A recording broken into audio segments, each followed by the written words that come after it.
couché le premier soir. Oh la pute. S'il était vraiment violent, t'avais qu'à partir et puis c'est tout. Non, mais je suis pas d'accord avec les féministes, elles sont trop extrêmes. On est des casseuses d'ambiance. On est des casseuses d'ambiance.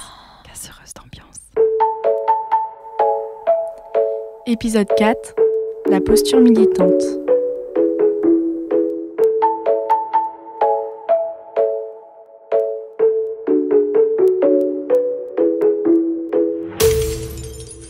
Et oui, c'est nous, les casseuses d'ambiance. On est volontaires service civique au planning familial. On a tous moins de 26 ans. On est militantes féministes et pas que. Et on vous propose un podcast sur comment notre militantisme féministe impacte nos relations. Épisode 4, le militantisme, la posture, la delphité, la sororité. On m'a dit un jour qu'être militant, militante, être féministe, c'était à un moment donné de mettre des lunettes. Et ce sont des lunettes qui changent notre regard, notre perception du monde. On ouvre alors les yeux sur des choses injustes qui peuvent nous rendre tristes ou nous mettre en colère. Mais alors comment faire pour vivre avec ? Une fois qu'on est avec notre famille, nos amis, nos collègues, comment passer du bon temps avec de telles lunettes de soleil ?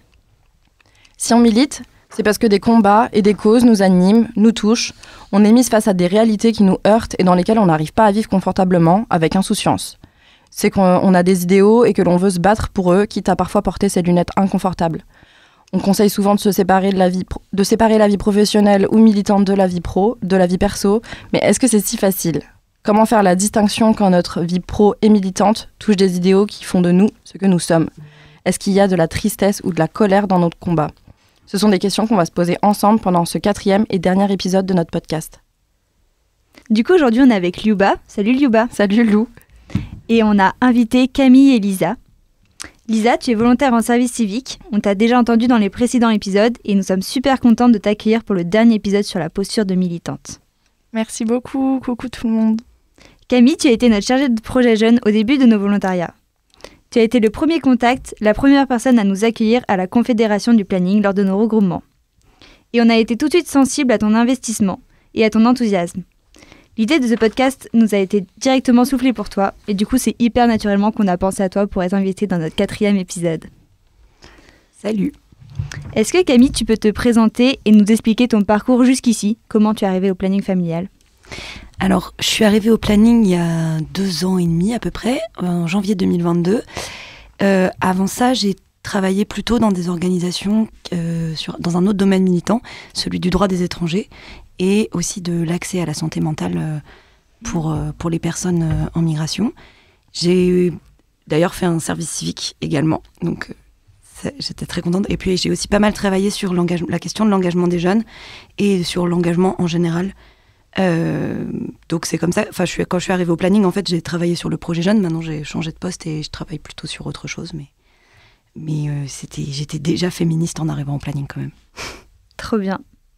Du coup, comme toi, on a interrogé les volontaires en service civique et la plupart des volontaires sont passés d'un militantisme bénévole, libre, à un militantisme qui était encadré par le volontariat en service civique. Donc peut-être que vous allez vous retrouver dans ce que Yelles ont dit.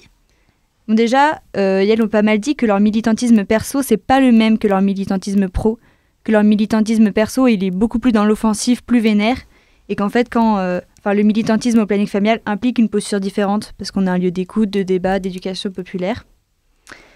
Par contre, certaines apprécient le fait de pouvoir s'y rendre utile et de faire des projets concrets, d'y consacrer le plus gros de son temps, et de faire des actions concrètes, ça fait beaucoup de bien, comme par exemple les interves scolaires.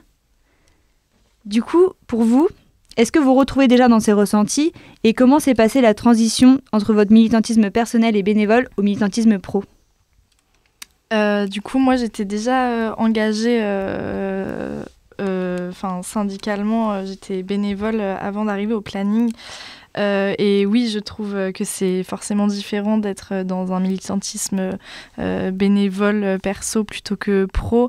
Je trouve que déjà c'est différent parce que c'est le travail et que du coup forcément ça fait partie de soi vraiment au quotidien, c'est tout le temps et c'est pas forcément quand on veut quoi, c'est vraiment tout le temps. On a des témoignages qui sont compliqués à recueillir, on doit faire de l'éducation comme tu l'as dit en intervention scolaire, voilà, c'est au quotidien et c'est trop bien d'avoir ce travail, de pouvoir avoir un travail militant.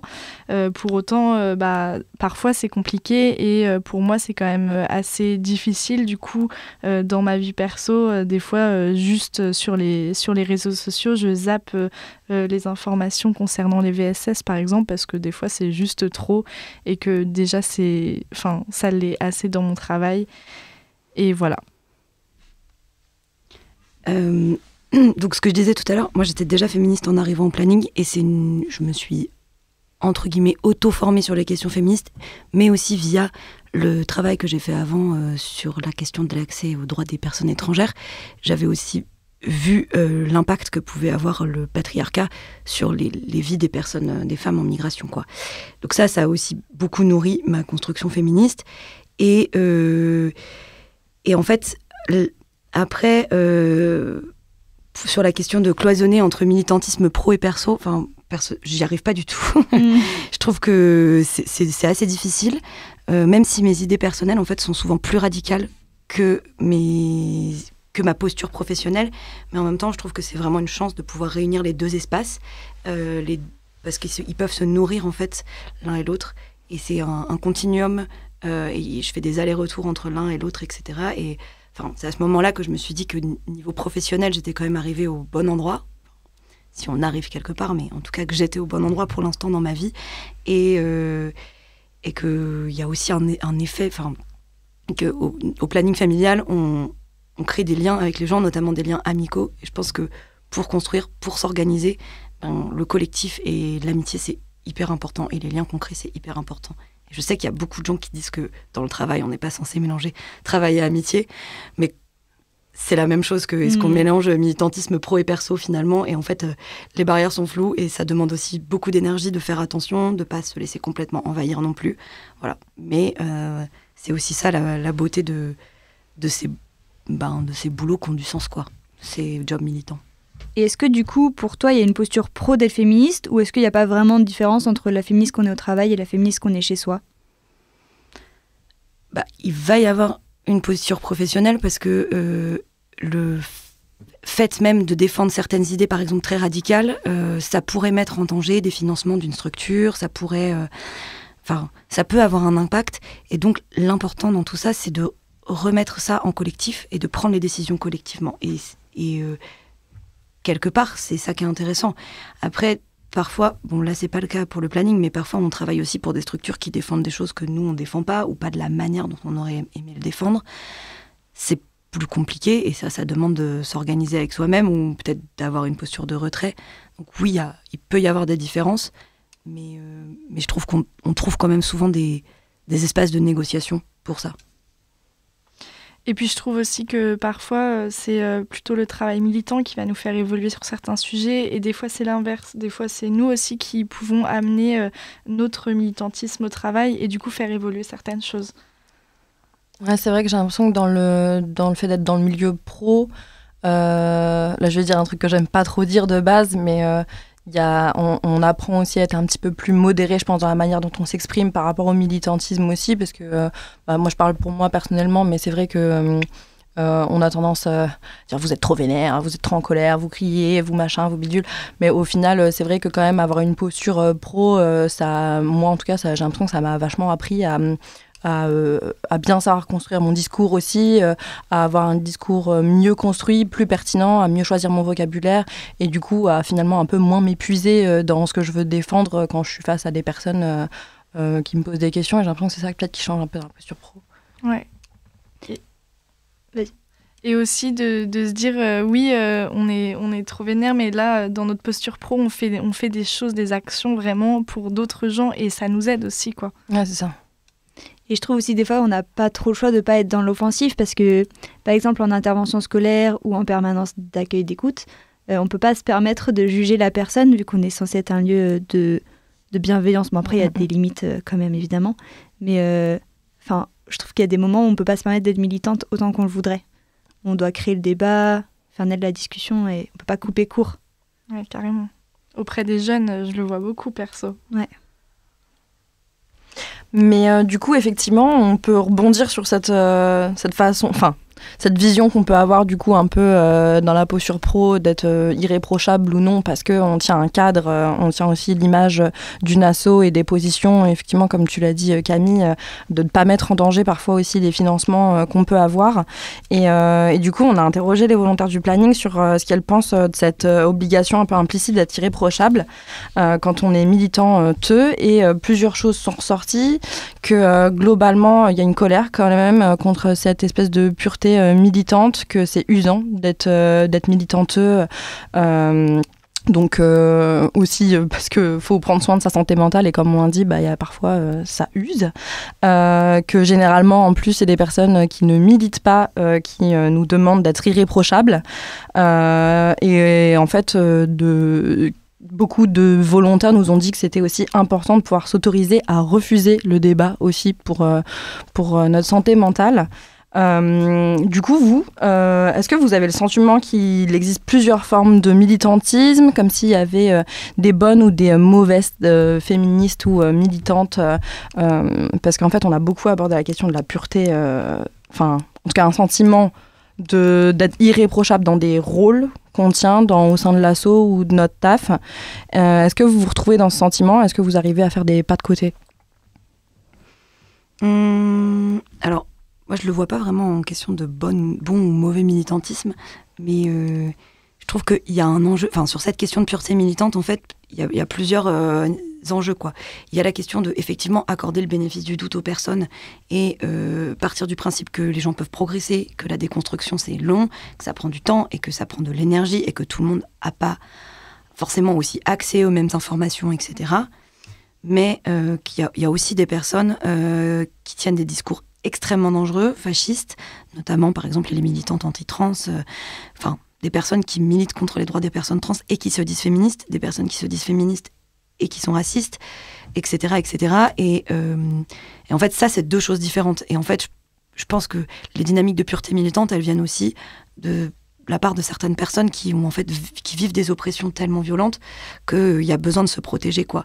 Et donc la question, c'est comment on essaye de dire, ok, il y a des espaces qui sont dédiés à l'apprentissage et il y a des espaces qui sont plus safe, où on peut aller se reposer pour repartir et peut-être transmettre pour certaines personnes ou d'autres personnes se mettre en dynamique d'apprentissage. Mais voilà, je pense que à la fois la pureté militante, ça peut être problématique parce que ça va cloisonner et ça va rejeter des personnes, et en même temps il y a un vrai enjeu quand on a des privilèges, même en tant que femme ou en tant que personne sexisée, il y a un vrai enjeu à se remettre en question sur ces privilèges, quoi. Carrément. Et puis je pense que un des points qui est hyper positif au final au planning, c'est que depuis qu'on a été déclaré comme mouvement intersectionnel, on peut en plus prendre beaucoup plus de recul par rapport à ces positionnements un peu comme tu dis, de pureté militante. Ça évite de cloisonner entre plusieurs formes de militantisme ou de féminisme qu'on peut avoir, et au final de permettre à tout le monde de vivre et de croiser tous les combats qu'on mène au final, de par tous les points de vue différents qu'on peut avoir aussi. Ouais, je suis complètement d'accord avec ce que vous dites, et oui, c'est vrai que on doit rester à notre place. Par exemple, je dois rester à ma place en tant que meuf cis blanche. Et par contre, juste des gens, effectivement, généralement, qui sont pas féministes ou alliés, qui viennent me faire des reproches juste pour me faire culpabiliser. Et finalement, c'est plus un moyen aussi de me faire taire. Non, en fait, oui, je fais pas tout ce qu'il faut au niveau écologie. Des fois, je prends plus soin de ma santé mentale que de la planète, et je suis désolée, mais juste des fois, j'ai pas le choix si j'ai envie aussi d'aller bien, quoi. Et puis, dans la pureté militante aussi, ça veut dire que s'il y a une pureté militante, ça veut dire qu'il y en a qui font le taf très très bien et d'autres qui le font pas bien du tout. Mais au final, il n'y a aucun juge, aucune juge pour déterminer ce qui est bon et ce qui est mauvais. Et oui, comme on l'a dit, la plupart du temps, plus des gens qui sont pas forcément engagés, qui viennent mettre le nez dans nos actions. Et du coup, on se remet en question, on est remis en question, et ça bouscule un peu notre légitimité aussi dans nos combats, j'ai l'impression. De ouf. Et je pense que les débats en tant que militant, Ça joue une place importante dans notre quotidien. Il y a beaucoup qui y prennent encore part avec beaucoup d'enthousiasme et d'autres qui ont un état de ras-le-bol général et qui ont l'impression de se fatiguer pour rien ou de se confronter à un mur. Vous vous positionnez comment par rapport à ça ?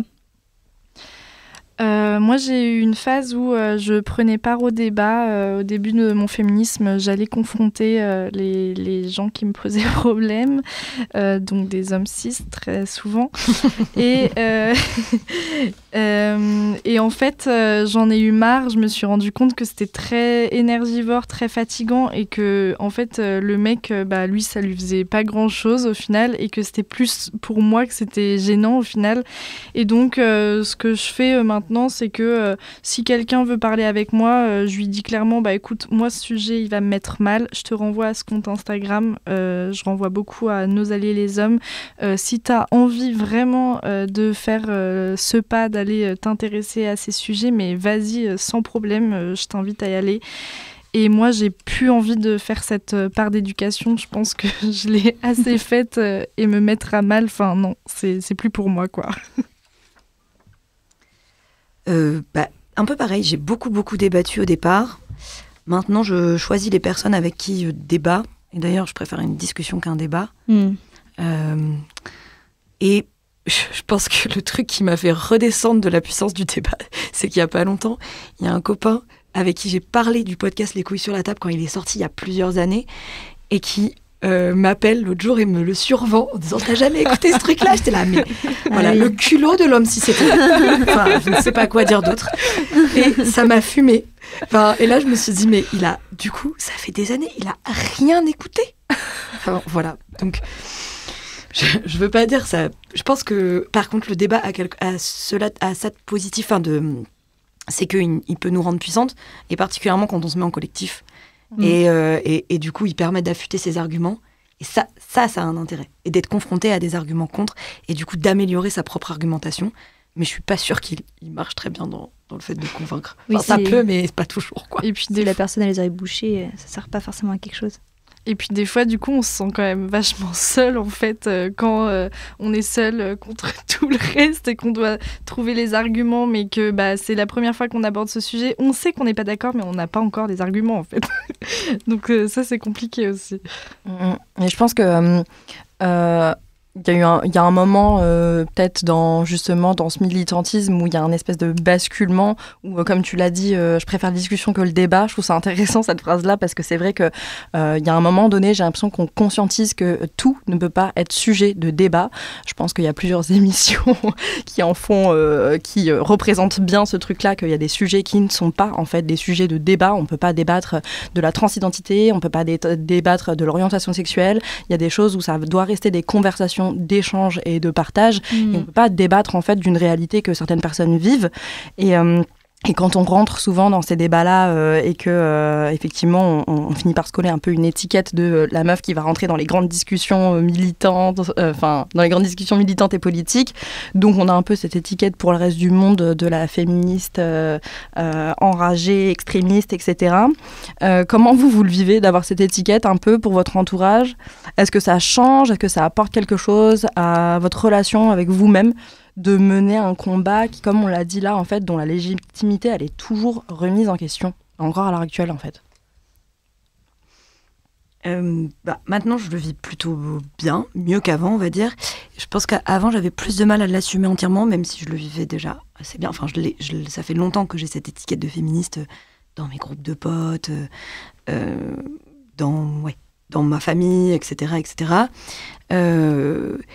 Mais le fait que ça ait pu créer des conflits avec mon entourage, ça me culpabilisait beaucoup. Et quand je rentrais chez moi, je me refaisais le match et je me disais « Merde, peut-être j'ai dit un truc qu'il fallait pas, peut-être que cette personne est blessée. » Et à la limite, je crois que de plus en plus, ça me dérangeait pas trop de blesser des mecs cis hétéros, quoi.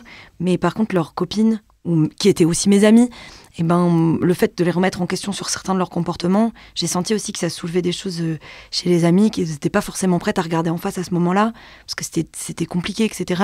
Et du coup, ça m'a beaucoup questionnée, quoi. Et je me suis aussi beaucoup déstabilisée face à des gens qui avaient des discours très construits. Et j'avoue que maintenant aussi, j'ai accès à plus d'espace politisé. Donc, forcément, c'est un peu plus simple de me sentir légitime dans ces espaces-là. Et ça me donne de l'énergie pour affronter les pénibles et les masques, quoi. Ouais, je suis d'accord, je me retrouve dans le fait de culpabiliser parce qu'on a dit ci ou ça dans une soirée et que du coup on se refait le film la nuit et que ça va pas trop. Mais je pense que ma légitimité perso, j'ai appris aussi tout au long de mon militantisme, en fait, on apprend aussi à se dire, en fait, j'ai le droit aussi de ne pas être d'accord avec ce qui se passe dans ce monde. J'ai le droit, enfin, je peux être, je suis légitime et c'est aussi savoir ne pas prendre la place des personnes qui sont concernées dans d'autres luttes et enfin voilà, c'est savoir aussi rester à sa place et prendre la place quand c'est la nôtre, quoi. Et ça, je trouve que c'est pas mal et que ça se construit au fil du militantisme. Du coup, on peut quand même se dire que ça peut être un peu fatigant ou sans cesse se poser la question, est-ce que je suis légitime? Est-ce que j'ai blessé? Je culpabilise? Est-ce que j'en ai fait trop avec ce débat ou est-ce que je l'ai laissé trop parler? Du coup, à l'heure où on se penche bien plus sur les questions de santé mentale et liées à l'anxiété, on parle de burn-out militant qui fait référence à un épuisement dans l'engagement. Est-ce que vous avez déjà été dans un état de désespoir ou de fatigue par rapport au combat que vous menez? Oui. Oui, des fois, juste on n'en peut plus. Enfin, mais en fait, on fait un pas de côté, on arrête quelques temps, on arrête de regarder ce genre d'informations, même si c'est très compliqué. On dit à nos potes, s'il te plaît, on peut arrêter d'en parler, ça me saoule. On reste sur des sujets un peu plus légers et ça va. Je pense que j'ai jamais été dans un burn-out militant, mais des fois, quand ça en parlait trop autour de moi, pas que du féminisme, mais de la gauche de manière générale, j'étais un peu en mode ok, on est aussi autre chose que des militants, des militantes, on peut parler d'autres choses et tout, parce que juste là, c'est trop pour moi, en fait. Ouais, moi, c'est surtout, je crois que la colère, plus que le désespoir, m'a donné envie de pleurer plusieurs fois. Enfin, j'en ai pleuré plusieurs fois, quoi. Et je vais me dire, putain, c'est pas possible, on va jamais y arriver.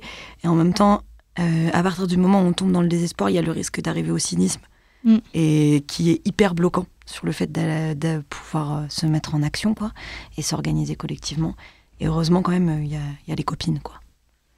Je te rejoins vachement sur... j'en ai pleuré quelques fois. C'est vrai que je sais pas si je pourrais dire que j'ai été dans un burn-out militant à un moment donné, mais je pense que là à l'élection, les élections présidentielles, les dernières qu'il y a eu, j'avoue que là, à ce moment-là, je pense que je me suis dit, en fait, tout ce qu'on fait, ça sert à rien. Ça ne sert à rien, en fait. On retourne dans le même travers dans lequel on s'est foutu il y a 5 ans. Et en fait, il n'y a rien qui va avancer. On va encore nous faire miroiter nous faire croire à tellement de choses. Et au final, c'est de la poudre de perlimpinpin, pour reprendre certains mots. Mais je comprends ce truc-là de devoir d'en pleurer tellement c'est frustrant. Je me souviens avoir appelé ma mère et dire mais maman, mais tu te rends pas compte de ce qui est en train de se passer, toutes les féministes là, c'est en deuil en fait, c'est la merde et tout. Et après on essaye un peu de reprendre de l'aplomb et de se dire ok, bon là on passe une nouvelle étape du combat, c'est bon, let's go. Mais du coup effectivement ça peut avoir tellement d'impact entre guillemets sur l'environnement qu'on peut avoir. Du coup, il y a beaucoup d'incompréhension parfois dans l'environnement qu'on peut avoir, notre entourage, etc. Est-ce que votre implication politique, elle a eu un gros impact sur votre entourage ou pas? En tout cas, peut-être sur... peut-être pas spécifiquement que sur la famille ou les amis, mais globalement, est-ce que ça a changé des choses Moi, c'est très présent pour moi. Le militantisme, c'est très présent. En fait, juste, ça a eu l'impact que j'en parle autour de moi, avec ma famille notamment, et que je pense que ça fait changer quelques idées et que c'est cool. Et que moi aussi, des fois, ça permet de me remettre en question et de me dire peut-être que je devrais pas dire les choses comme ça. Et donc, voilà, c'est... Je pense que ça change forcément et que ma maman, elle me dit toujours mais tu verras, quand tu grandiras, tu seras moins vénère. Et je suis en mode, mais non, maman, c'est comme ça que je me sens bien. Spoiler alerte, ce sera encore pire. Ouais, ça a eu quoi comme impact ? Ça a quand même eu des impacts de faire du tri dans mes amitiés. Parce que du coup, avec certaines personnes, ça a fait du décalage. Ouais, je sais pas, je me suis pas sentie raccord. Et de la distance. Et ça a par contre renforcé les liens avec d'autres personnes très très fort. Et par exemple, sur le décalage, j'ai des copines un jour qui ont fait une intervention pour me dire que j'étais trop féministe. Et qu'elles s'inquiétaient pour moi parce que j'étais trop féministe et que ça rendait les soirées compliquées. On est dans le thème. Voilà. Casse l'ambiance, Camille. Ouais, exactement. Que je cassais l'ambiance et j'étais là. Ah, ok. Et ça m'avait énormément blessée à l'époque, quoi. Et surtout d'avoir tourné le truc, on s'inquiète pour toi, etc. Bon, voilà. Mais après, il y a beaucoup de choses qui ont bougé. Et en fait, j'ai aussi plein d'amis, des amis anciennes, avec qui dont je suis toujours très proche. Et c'est des amitiés hyper précieuses. Et il faut aussi accepter que chaque personne évolue, bouge à son rythme, etc. Et de ne pas être dans un entre-soi militant, en fait, permanent. Mais quand même, ce que ça a fait à mes relations de extraordinaire, c'est que j'ai rencontré des personnes incroyables et des personnes hyper badass avec qui j'apprends tous les jours, avec qui je peux me remettre en question et on progresse ensemble. Des gens avec qui on va faire famille différemment, avec qui on construit des projets de vie. Et en fait, je crois que pour le coup, m'engager, ça a rendu mes relations encore plus belles. Et ça c'est trop bien, quoi. C'est beau. Justement, est-ce qu'il y a des joies dans votre militantisme que vous avez envie de nous faire partager ? Je pense que les joies des mobilisations, des manifestations, c'est quelque chose qui est trop beau à voir. Moi, je me souviens de ma première manif féministe. C'était incroyable. C'était durant la nuit avec des pancartes, avec du maquillage, avec la couleur violet qui était partout, avec des témoignages aussi qui étaient très émouvants, mais aussi un rassemblement et aussi de me dire, parce que j'y étais du coup avec mes copines de la fac et de me dire waouh, j'ai trouvé aussi des amies autant militantes que moi et ça fait du bien. Je veux enfin pouvoir encore plus développer ça en fait sans me sentir jugée tout en étant légitime du coup. Donc oui, la joie on la voit et on la vit aussi. C'est clair. Et je pense que c'est pas pour rien que dans les milieux féministes, etc., il y a beaucoup de choses qui sont liées aux paillettes, à la fête. C'est hyper important de faire la fête. On en a besoin. On a besoin de se nourrir de ça, ou la fête qui n'est pas forcément une fête en mode alcool et compagnie, ça peut, mais c'est pas du tout ça, quoi. C'est le fait d'être ensemble, de se retrouver et de faire des choses ensemble qui nous font du bien. Ça, c'est important. Et c'est vrai que, en plus de ça, les manifs, c'est vraiment un espace qui peut être un espace de joie. Pas tout le temps, mais selon les répressions. Mais ça peut. Les prides, par exemple, aussi, c'est des chouettes, vraiment des beaux espaces, quoi. Je pense aussi que dans le militantisme, on peut faire des belles rencontres. Comme tu disais, Camille, nous, je sais que ça a été quelque chose qui a été beaucoup dit aux volontaires en service civique parce qu'on s'est demandé qu'est-ce qui nous apportait de la joie dans le militantisme. Donc en fait, comme vous avez dit, il y a en effet les moments forts militants qui sont hyper émouvants, comme les manifs. Les rencontres, je sais qu'on a un super groupe et qu'on est très adelphes ensemble. Le fait d'apprendre à être quelqu'un qui peut être de soutien et qui écoute. Ça, je pense qu'on l'apprend avec le militantisme, en tout cas avec le féminisme au planning familial. Ça permet aussi de sentir que nos actions, elles sont alignées avec nos valeurs et qu'on peut faire partie d'une mouvance plus grande. Je ne sais pas si vous vous retrouvez dans tout ça, mais... Oui, carrément. Je trouve que ça donne un peu d'espoir quand même. Oui.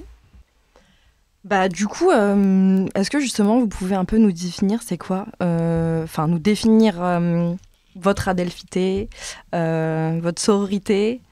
Qu'est-ce que ça représente pour vous et surtout quel impact ça a eu dans vos vies ces deux principes-là? Alors, moi, du coup, sur la sororité, j'ai 2 petites sœurs, donc je l'ai vécu de manière très concrète dans ma famille et c'est vrai que pour moi la sororité c'est autant des engueulades que des trucs super. Mais aussi, de manière plus générale, c'est un principe pour moi d'accorder le bénéfice du doute aux personnes des minorités sexisées, mais c'est pas non plus excuser. C'est partir du principe qu'avec ces personnes, on vit des oppressions communes, et donc c'est avoir une posture qui évite de colporter par exemple des potins, des critiques sexistes, etc., même quand on n'est pas d'accord avec les personnes. En revanche, je ne considère pas que toutes les personnes, par exemple que toutes les femmes soient mes sœurs ou mes adelphes. Typiquement, des personnes avec qui j'ai un désaccord politique profond et dont je rejette absolument les postures politiques, les turfs par exemple, etc. Quoi. Voilà. Et je pense que c'est aussi un concept, enfin, c'est super, c'est trop important la delphité, etc. Le fait de se dire on est ensemble, etc. On prend soin les uns les unes les autres, et dans un format de famille choisie. Et d'un autre côté, pour moi, c'est important de garder en tête le fait que tout le monde n'a pas les mêmes privilèges non plus dans ces espaces-là, et que dire oui, on est toutes pareilles, toutes sœurs ou adelphes, bah pas toujours en fait. Voilà. Ouais, c'est garder ce côté aussi intersectionnel dans notre adelphité et dans notre sororité, mais pour moi c'est quand même important, c'est des notions qui sont présentes, qui sont importantes pour moi, mais comme l'a dit Camille, je suis pas adelphe, sœur avec tout le monde, et je ne veux pas. Parce qu'effectivement, juste, il y en a, non. En fait, c'est juste pas possible. Et les TERF, par exemple, non, quoi. Ou les féministes, entre gros guillemets, fachos, non plus. Genre, c'est... Non. Je sais pas quoi dire. Du coup, le sens même de ce podcast, c'est de creuser le concept que l'intime est intrinsèquement politique et que le politique prend de la place dans notre vie intime. À partir de quand et aussi comment vous avez accueilli cette façon de concevoir les choses ? Moi j'ai fait de la socio, donc je pense que ça m'a aidé à comprendre qu'on était des êtres sociaux, des êtres politiques, avec tout le déterminisme social, qu'on fait pas forcément nos propres choix, qu'on est construit d'une certaine manière et que tout part de l'éducation. Et du coup, pour moi, l'intime est politique, et donc je pense que j'ai pas forcément processionné ça dans ma tête, mais je l'ai conscientisé que voilà, il y a des choses que oui, on m'a inculqué, et que ça part de quelque part, et que ça me permet aussi de remettre des façons de penser en question, que ce soit chez moi ou dans mon entourage, quoi. Ouais, je suis d'accord avec ça, et je crois que de mon côté, l'intime... Le fait que l'intime soit politique, je crois que je le savais dès le départ, mais quand j'ai entendu l'expression la première fois, ça m'a vraiment fait tilt, quoi. Et par exemple, enfant, avec mes sœurs, ça nous rendait complètement dingue que tout le monde nous dise « Ah, votre pauvre père qui a que des filles !» On était là, mais quoi ? Enfin, bon, c'est vrai que c'est anecdotique, mais finalement... Et en fait, par exemple, avec mes sœurs aussi, on a eu un moment charnière, c'est au moment de MeToo, on a parlé, quoi, et on s'est rendu compte toutes les trois qu'on avait vécu des viols. Et en fait, on le savait, mais on n'en avait jamais parlé entre nous. Et là, ce moment-là d'intimité, ça a été hyper fort, dans ma construction féministe, par exemple. Et après, je sais pas, on s'est mis à en parler avec les copines, et là, tout le monde parlait, et on se rendait compte que tout le monde avait vécu des trucs. Et en fait, du coup, alors on racontait aux copains pour qu'ils comprennent. Et là, eux, ils étaient complètement... ils avaient rien vu, ou ils avaient rien voulu voir, parce que la culture du viol, elle est comme ça. Et c'était hyper dur, parce que du coup, on se mettait à nu devant les gens pour raconter ce qu'on avait vécu, parce qu'on avait l'impression que si on disait juste l'idée politique, on n'allait pas être cru. Et en fait, c'est vrai que quand on racontait, on était vachement plus cru. Alors ça fonctionnait, mais c'était quand même dur. Et en fait, la force à ce moment-là, c'était le nombre, la masse de l'intime qui arrivait et qui faisait que... et c'est toujours le cas, je pense que la force, c'est la masse de nos collectifs et de nos intimités qu'on partage, et en fait, on s'appuie et on se rend compte qu'on partage des choses, quoi. Voilà. Moi, je te suis complètement sur ce que tu dis, Camille. En plus, on en a un peu parlé du coup hier en préparation de l'épisode, mais moi aussi j'ai 2 grandes sœurs, du coup je suis la plus petite d'une il n'y a pas de mot équivalent en fait pour dire fratrie si c'est que composé de femmes. C'est quand même dingue cette histoire, hein. Ça veut tout dire. Voilà, l'intime est politique à ce niveau-là, à cet endroit-là aussi. Mais effectivement, moi aussi la première fois que j'ai entendu l'intime est politique, je me suis dit ah waouh, mais en fait, mais oui, mais pourquoi on dissocie ces deux principes-là alors que foncièrement, l'intime est politique. En fait, quand on parle effectivement d'agression sexuelle, de viol, il n'y a rien de plus intime qui puisse nous arriver, parce que ça nous arrive dans notre intimité, ça nous arrive dans ce qu'on cache au final de notre corps aussi. Donc il y a un truc hyper personnel, et en même temps, cette question de l'agression sexuelle ou du viol, etc., c'est une question qui est intrinsèquement politique. On ne peut pas la dissocier parce que c'est dû au patriarcat, à une société qui est sexiste, misogyne. Et en fait, tant qu'on continuera à considérer que ce qui est intime doit rester intime, je pense que c'est là en fait où on a pu faire erreur pendant plusieurs années, de devoir dissocier ces deux trucs. C'est là où il y a un blocage en fait. Et effectivement, j'ai eu une sacrée prise de conscience en me disant... Mais oui, en fait, on ne peut pas séparer les deux. On peut parler des deux, mais on ne peut pas les séparer les deux, en fait. Du coup, le politique prend aussi sa place dans notre vie intime au quotidien.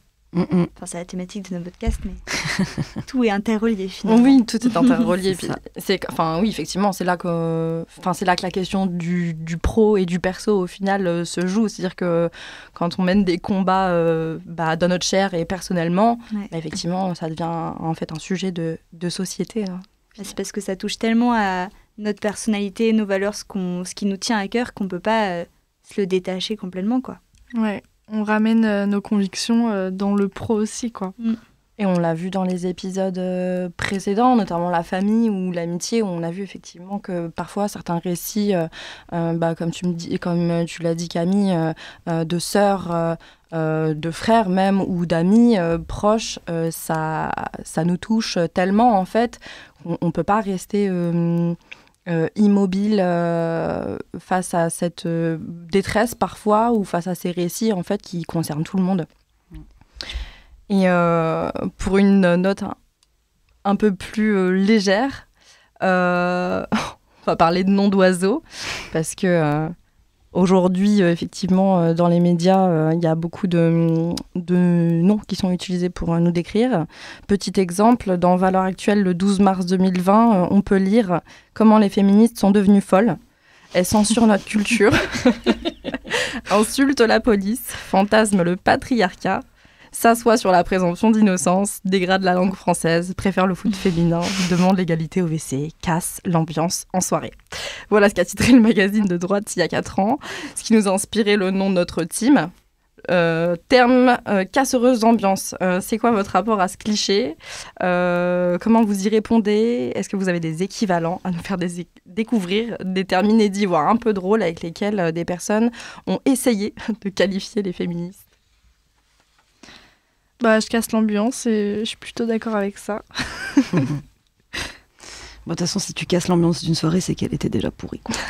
Enfin, si tu as eu besoin. Non, en vrai, ce terme, j'adore. Je trouve que c'est le vieux principe du retournement de stigmate. Ça fonctionne extrêmement bien. Et tu demandais des termes. Nous, avec des copines, on avait justement, basé sur une de Valeurs actuelles, créé un club de lecture qui s'appelait La Nouvelle Terreur Féministe. C'était le nom de leur une. On avait aussi fait avec d'autres potes le gang des harpies. Et avec mes sœurs, on avait la technique de la connasse, qui était le TDC, qui était le fait de griller tous les mecs qui se la pétaient dans les files d'attente des télésièges au ski. Et ça marchait extrêmement bien. J'ai une de mes sœurs qui est hyper efficace sur ce genre d'action. Voilà. Et j'ai un groupe de copines aussi. Je suis sur un groupe WhatsApp. Je ne suis pas moi-même... je n'ai pas d'enfants, mais elle s'appelle Les Mères Indignes. Donc voilà, je trouve ça aussi assez chouette d'aller pousser jusque-là. Et ouais, un dernier nom d'oiseau que je préfère, c'est les féminasgules. Donc c'est vraiment... les nasgules, je ne sais pas si vous savez, mais c'est des montures du Seigneur des Anneaux qui sont très méchantes et qui font un bruit affreux quand elles hurlent. Et voilà, ça reprend... Ça mélange plein de rêves, quoi. Pas mal. Un terme qu'on entend tout le temps, de toute façon, c'est les hystériques, les féminazis pour pas utiliser le point Godwin. On en a plein des comme ça, effectivement. Les féministes extrémistes, ça, c'est quand ça vient bousculer et que ça dérange un peu les gens qui veulent pas prendre position, mais... Camille, tu as commencé à effleurer le sujet tout à l'heure sur casser une soirée. Et quand on casse l'ambiance d'une soirée, c'est que la plupart du temps, elle est déjà pourrie. Justement, est-ce que tu peux nous raconter une fois où tu as le plus détruit l'ambiance ? Est-ce que tu as une belle anecdote à nous dire ? C'est dur d'avoir des belles anecdotes sur ça, parce qu'en général, tu finis pas hyper bien. Mais une fois, j'ai viré un gars qui était odieux dans une soirée et qui disait des horreurs, en fait. J'ai ouvert la porte et je lui ai dit, maintenant, tu pars. Et en fait, c'était le meilleur pote de ma coloc à ce moment-là et ça a fait exploser la coloc quelques jours après. Quoi. Ça a cassé l'ambiance de la soirée et de la coloc. Et puis, de manière générale, avec des copines, il y a eu une période où on était quand même assez affreuse avec les mecs qui mettaient ce qu'on disait en question, quoi. Et du coup, on s'organisait entre nous et on commençait nos phrases par écoute chaton, avec des arguments massus de mauvaise foi absolue. On avait raison, enfin, j'estime qu'on avait complètement raison. Mais voilà, on utilisait des procédés pas forcément très honnêtes intellectuellement, mais c'était hyper bien. Enfin, ça nous a fait sentir vachement bien à l'époque et je pense que ça nous a formés aussi collectivement. Et donc ça c'était très chouette, quoi. Et puis apparemment, t'as été convoquée par tes copines tellement tu cassais trop. Ouais. Écoute, ça dépendait des potes, quoi. Il fallait naviguer d'un espace à l'autre. Moi, je pense que j'en ai une, mais où ça m'a cassé l'ambiance pour moi aussi. C'était en soirée où il y avait un mec qui était problématique et j'ai décidé à ce moment-là d'aller lui dire, quoi. Et le problème, c'est que en fait, ça m'a fait chialer. Et du coup, ça m'a beaucoup cassé l'ambiance pour moi. Je pense que ça a quand même pas mal cassé l'ambiance de la soirée. Et lui, je sais pas. Encore une fois, on peut se poser la question, hein, que font-ils dans nos soirées, du coup, au final ? Comment vous imaginez votre engagement dans 10 ans ?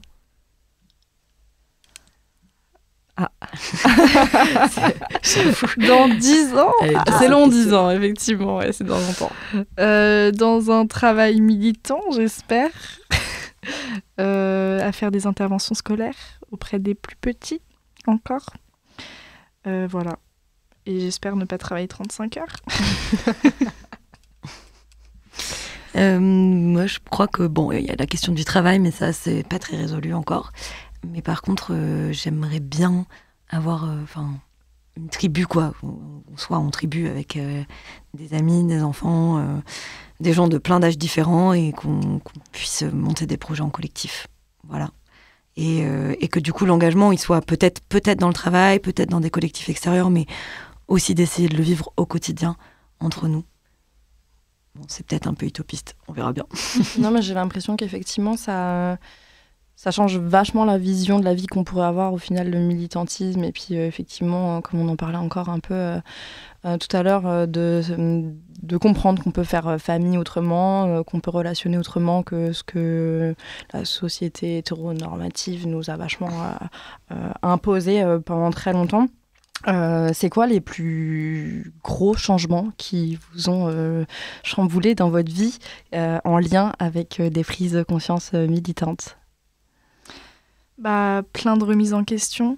Beaucoup de... en fait, ça m'a vachement fait grandir, quoi. Beaucoup de remises en question, sur énormément de sujets différents. Se libérer aussi des dictats un peu de la société et essayer de comprendre aussi ce que les minorités vivent réellement, quoi. Et beaucoup d'enrichissement, en fait. Ouais, ça m'a fait beaucoup grandir, j'ai l'impression. Donc, voilà. Et moi, maintenant, je suis Gwyn. Non. Enfin, ça mis à part, même si c'est, en vrai, je pense, un gros... Enfin, ça a été une grande étape. Mais il y a cette question de la remise en question et de voir que c'est que le début du chemin. Et ce que je disais tout à l'heure sur les relations, d'avoir des relations humaines incroyables, ça c'est très important aussi dans ce que ça a changé dans ma vie. Merci beaucoup. Je vais vous poser une petite dernière question. Après, on va faire un petit 5 minutes de questions rapides, questions-réponses rapides. On va essayer de vous poser des questions. Il va falloir répondre au tac, quoi, en gros. Ça marche. Donc, juste avant de commencer ça, en lien avec une trend TikTok particulièrement récente, c'est quoi votre micro-féminisme à vous ? Moi, je pense que c'est sur les sites de rencontres renvoyer les mecs qui sont pas d'accord que je sois féministe, entre guillemets, extrémiste, à des comptes Insta en mode ah bon, bah tiens, va voir pourquoi je dis all men. Pas mal. Je crois que c'est quand je propose... Avec ma mère, ça a été très compliqué au moment de mon coming out. Et donc, du coup, on a une manière de communiquer vachement via la littérature. Et maintenant, je lui offre des livres de plus en plus engagés et radicaux sur les questions de féminisme. Et là, il y en a un que je lui ai fait lire il n'y a pas longtemps sur des questions de transidentité. Et elle a adoré et elle le prête à toutes ses copines. Je suis refaite. Ça, c'est trop cool. Effectivement, quand la passation se fait dans l'autre sens des générations, j'ai l'impression que c'est là où c'est le plus touchant parfois. Mais de ouf. Et là, elle m'a dit... Non, mais ça fait 5 ans que vous essayez de m'expliquer un truc avec ta sœur, je comprends rien. Et là, j'ai tout compris. C'était là. Ah, trop bien. Ah, waouh. J'ai l'impression que c'est ma mère. Super. Alors, du coup, là, on a nos petites questions rapides. 3 mots pour décrire votre militantisme. Vénère. Pardon. Intersectionnel. Tendresse. Ouais. C'est dur. On en a 3 là, théoriquement. Si vous voulez, on peut s'arrêter là. Un livre à lire à Zap, selon vous? Eh ben, le livre que j'ai prêté à ma mère, qui s'appelle Detransition Baby. Ok. De Tori Peters, et qui est vraiment super, aux éditions Libertalia. On note pour les parents. Moi, je lis pas. Mais je pense les livres de Bell Hooks. Très bonne référence, hein. Les indémodables, au final. Votre auteuriste référence? Golearda Sapienza, qui a écrit notamment L'Art de la joie, mais pas que, et qui est une autrice italienne du XXe siècle, absolument incroyable, et qui est en train d'être traduite en français. Et c'est formidable. Trop cool, merci beaucoup. Est-ce que vous avez un podcast de référence à conseiller? L'indémodable Le cœur sur la table. Un classique. Ouais, un classique que j'ai écouté après une rupture et je conseille à tout le monde de faire ça. Vraiment, ça m'a beaucoup aidée. J'ai l'impression que le planning familial est sponsorisé par Le cœur sur la table. Si c'est un podcast de référence, un podcast à soi de Charlotte Bien-Aimée, qui a été vraiment fondamental dans ma construction féministe, je crois. Une chose que vous apprenez à développer chez vous? Ne pas culpabiliser. Pas mal. La patience, la colère patiente. C'est-à-dire continuer à être vénère, mais sans monter direct, parce que je me suis rendu compte que ça me faisait plus de mal à moi. Ouais. Et en plus, ça n'avait pas forcément d'impact sur les autres, même si on ne peut pas tout le temps se contrôler, mais voilà. Et toi, Luba, il y a quelque chose que tu vas apprendre à développer chez toi? Je pense que du coup, ça rejoint un petit peu plus ça, c'est-à-dire la patience, mais dans cette transmission inverse, intergénérationnelle. Voilà. C'est-à-dire que quand je m'adresse à mes parents ou à ma mère, spécifiquement, de savoir garder mon calme quand elle me dit franchement, calmez-vous un peu, les filles. Vous êtes vachement enragées quand même dans votre combat. Vous pouvez faire les choses sans crier. Là, c'est le moment où j'ai le plus envie de crier. Donc, c'est ça qu'il faut que je développe chez moi. La patience avec les parents. Et toi, Lou? Oula, tu me prends de court, j'avais pas prévu. Une chose que j'apprends à développer chez moi, je pense à me déculpabiliser aussi, un peu pareil que Lisa. Mais c'est vrai que du coup, on a un super tote bag qui nous rappelle tous les jours et une affiche du planning familial. Donc voilà, mes gros dossiers aussi. Et je me dis quand même, parce que là, il y a un truc où on essaye d'être plus patiente, donc quand même de rentrer quand même dans un cadre. Oui. C'est marrant, on est quand même toujours dans ces questionnements-là, mais je pense qu'on peut faire ça tout en essayant de ne pas être trop poli. Parce que des fois, on est quand même trop poli avec des gens qui ne le méritent pas du tout. Oui, trop souriante, trop poli. C'est ça, rester poli et souriante en toutes circonstances, c'est ça. Pas forcément. Du coup, c'est aussi une chose que tu veux apprendre à développer. Être moins poli pour rien, quoi. Exactement. Et pas forcément dire « Ah oui, bien sûr, je vais faire ce truc-là », alors qu'en fait, j'avais pas du tout envie de le faire, quoi. carrément. Du coup, je pense qu'on peut conclure là-dessus notre 4e et dernier épisode de notre podcast. Moi, j'aimerais bien pour finir vous partager une citation qui, moi, me motive et me déculpabilise, justement, on en parlait. Ne pas occuper toutes les places, mais ne pas passer son tour. Voilà, c'est une formatrice du collectif féministe contre le viol qui me l'a partagé en formation, et ça m'a vachement parlé. J'aimerais aussi faire un gros big up à tous les militantes et à toutes les belles rencontres qu'on a fait, au planning, en manif ou ailleurs. C'est agréable et motivant de partager des valeurs, des idéaux et des belles actions pour faire notre part de colibri contre le patriarcat ensemble. Je pense qu'on peut apprendre à passer du bon temps avec nos lunettes de soleil militantes, même si elles nous font de drôles de marques de bronzage et qu'elles sont parfois inconfortables.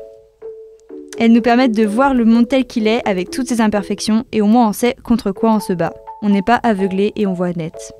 Un grand merci à toi, c'est-à-dire à toutes les personnes qui nous écoutent, à Issam pour le jingle, à Mary et Camille qui ont été de super chargés de projets jeunes au planning familial, et un merci au studio de la Cité Audacieuse pour leur accueil. Merci beaucoup Lou d'avoir co-animé ce dernier épisode avec moi. Encore merci à Camille et à Lisa d'avoir participé. C'était un plaisir cette aventure de 4 épisodes avec vous. Et peut-être, on espère, à bientôt pour un nouvel épisode peut-être, sait-on jamais.